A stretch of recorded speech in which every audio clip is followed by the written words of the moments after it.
مسلمان رؤسا اور کاشتکار مزارعین اپنے غلے سے، اس کے عشر سے اور زکوٰۃ سے مدارس دینی اسلامیہ کی مدد کرتے تھے۔ اور بعض مسلمان بادشاہ بھی جب یہ دیکھتے تھے کہ بھئی دینی کام بڑا اہم ہے اور ضروری ہے، اور ان مدارس ہی سے مفتی اور قاضی ملتے ہیں اور علماء آتے ہیں، وہ بھی سرپرستی کر لیا کرتے تھے۔ لیکن بہرحال مدارس دینی اسلامیہ کا کردار ہمیشہ بالکل غیر جانبدارانہ رہا ہے۔ تو انگریز نے کوشش کی کہ ان مدارس کو کسی طرح سے بند کر دیا جائے، چنانچہ اس کے لیے ان کو ایک حد تک اس اعتبار سے کامیابی ہوئی کہ حکومت کے تمام جتنی بھی وسائل تھے اس پر انگریز کا قبضہ ہو ہی گیا تھا۔ ان وسائل سے کسی عالم دین کو استفادے کا موقع انہوں نے نہیں دیا۔ اس طرح ان کا خیال تھا کہ اب دینی مدارس بند ہو جائیں گے، اس لیے کہ ہم نے تمام وسائل پر قبضہ کر لیا، اب ان کو کوئی کچھ نہیں دے گا، اب یہ دینی مدرسے خود بخود بند ہو جائیں گے۔ اور انگریز کیوں بند کرنا چاہتا تھا؟ اس لیے کہ اسی دینی مدرسے کے پڑھے ہوئے علماء نے فتویٰ دیا، اور وہ فتویٰ یہ تھا کہ انگریز کے خلاف جہاد کیا جائے۔ اور فتویٰ جہاد دینے والوں میں سرخیل تھے اس کے حضرت امام استاذ العلماء امام العصر امام فضل حق خیر آبادی رحمۃ اللہ علیہ، نبر اللہ مرقدہ، مجاہد کبیر۔ انہوں نے انگریز کے خلاف جہاد کا فتویٰ دیا۔ یہ بہت بڑی بات ہے۔ انگریز ذرا ذرا سی بات پر اس زمانے میں لوگوں کو سولیوں پر چڑھا دیتا تھا، اور یہ آپ کو معلوم ہونا چاہیے اور یاد رکھیے کہ دہلی کی جامع مسجد میں انگریزوں نے گھوڑے باندھ دیے تھے۔ دہلی کی جامع مسجد پر انگریزوں نے قبضہ کر لیا تھا۔ دہلی کی جامع مسجد میں گھوڑے باندھ دیے تھے۔ اب آپ گھوڑے باندھنے کے بعد پھر کیا ہو سکتا ہے اس کا بھی تصور کر لیجئے کہ ساری گندگی اور غلاظت جامع مسجد دہلی میں پڑتی تھی، اور اس طرح سے بہت سی مساجد کو ویران کر دیا تھا انہوں نے۔ مدرسوں پہ قبضے ہو گئے تھے، مدرسوں کے اندر بھی گھوڑے بندوا دیے گئے، اور وہ ویسے ہی بہت سے مدارس بند ہونے شروع ہو گئے تھے، اس لیے کہ دہلی میں مسلمانوں کی سلطنت ختم ہو گئی۔ اور جب مسلمانوں کی سلطنت ختم ہو گئی، قوت و شوکت و حشمت ختم ہو گئی، لڑنے کے قابل کوئی رہا نہیں، وہی سمجھتے تھے کہ اب یہ ختم ہو گئے۔ لیکن انہی مدرسوں کے پڑھے ہوئے جو پڑھتے چلے آ رہے تھے، انہی میں امام فضل حق خیر آبادی بھی تھے، انہی میں مولانا کفایت علی کافی بھی تھے، احمد اللہ شاہ مدراسی بھی تھے۔ یہ تمام وہ علماء تھے جنہوں نے انگریز کے خلاف جہاد کا فتویٰ دیا۔ تو کیونکہ انگریز کے خلاف جہاد کا فتویٰ دینے والے علماء موجود تھے، انہوں نے کہا کہ اصل میں جہاد جو ہے، یہ جہادی روح جو ہے، یہ مسلمانوں کے اندر موجود ہے، اور یہ علماء جب تک رہیں گے مسلمانوں کی رہنمائی کرتے رہیں گے جنت کی طرف، شہادت کے جذبے سے سرشار کرتے رہیں گے۔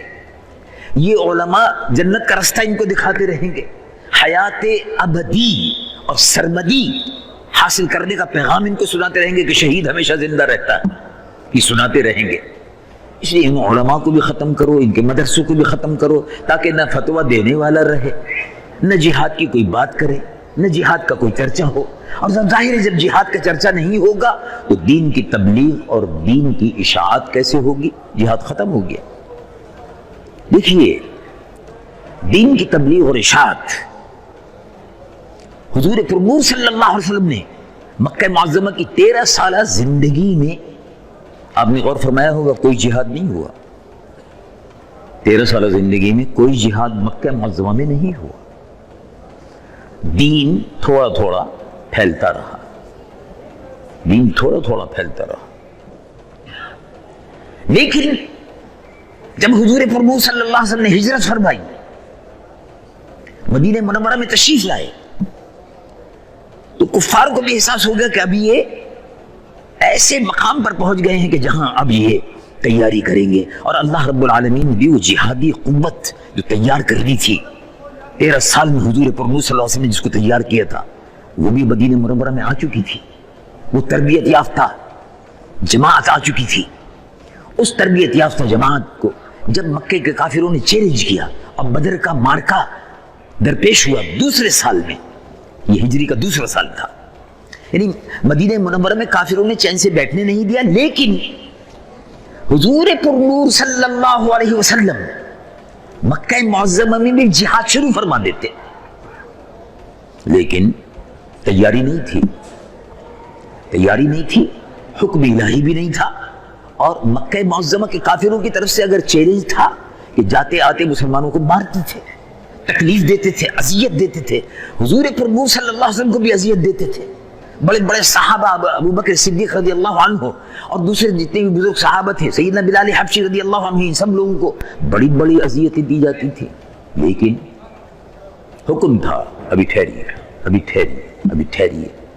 اس کے بعد اسلام کب پھیلا؟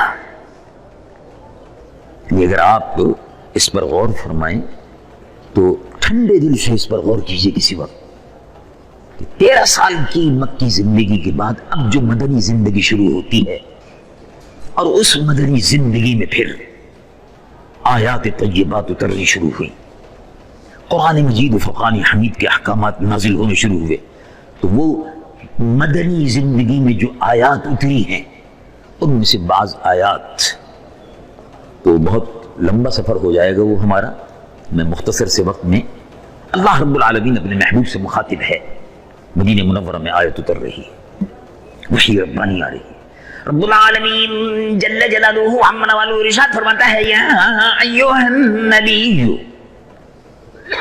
اے غیب کی خبر دینے والے، اے فرش زمین پر بیٹھ کر عرش بری کی خبر دینے والے، اے محبوب صلی اللہ علیہ وسلم، یا ایھا النبی، یا ایھا النبی حرض المؤمنین علی القتال، مومنوں کو، ایمان والوں کو اب ابھاریے، بڑھائیے، ابھاریے، جوش دلائیے، تلقین کیجیے جہاد کی.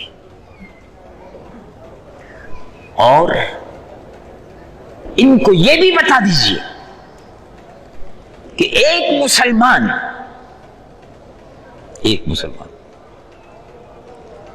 اگر تم جہاد کے لیے تیار ہو جاؤ، اور جہاد کا مقصد کیا ہے؟ لتکون کلمۃ اللہ ہی العلیٰ، تاکہ اللہ کا کلمہ بلند ہو. تو اگر یہ جہاد کے لیے تم تیار ہو کر میدان میں جہاد میں اتر گئے تو ایک مسلمان 10 کافروں پر بھاری ہے،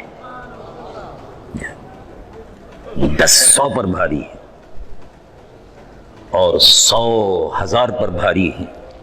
آیات طیبات اتر رہی ہے. پھر ارشاد فرمایا رب العالمین جل جلالہ عمن والہ ارشاد فرماتا ہے، وجاہدوا فی اللہ حق جہادہ، اللہ کی راہ میں جہاد کرو، جہاد کرو اللہ کی راہ میں، تاکہ اللہ کا کلمہ بلند ہو، لتکون کلمۃ اللہ ہی العلیٰ، جیسے اس سے پہلی آیت میں فرمایا گیا. تو اللہ کی راہ میں جہاد کرو. اس لیے کیوں جہاد کرو؟ رب العالمین جل جلالہ عمن والہ ارشاد فرماتا ہے، وجاہدوا فی اللہ حق جہادہ هو اجتباکم وما جعل علیکم فی الدین من حرج ملۃ ابیکم ابراہیم هو سماکم المسلمین. جہاد کرو اللہ کی راہ میں، مجاہد بنو، اور دین میں کسی قسم کی کوئی تنگی نہیں ہے. تم ملت ابراہیمی ہو، تم مسلمان ہو،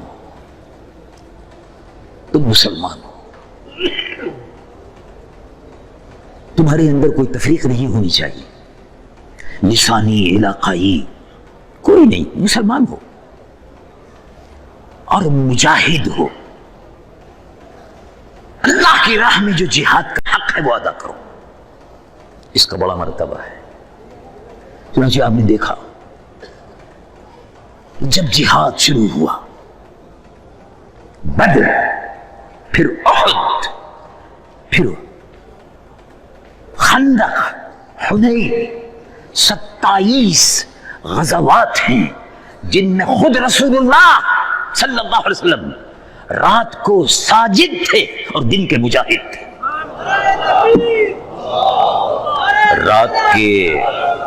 رات کے میں کہا کرتا ہوں رات کے عابد تھے اور دن کے مجاہد تھے، رات کے عابد تھے اور دن کے شہ سوار تھے، رات کے نمازی تھے،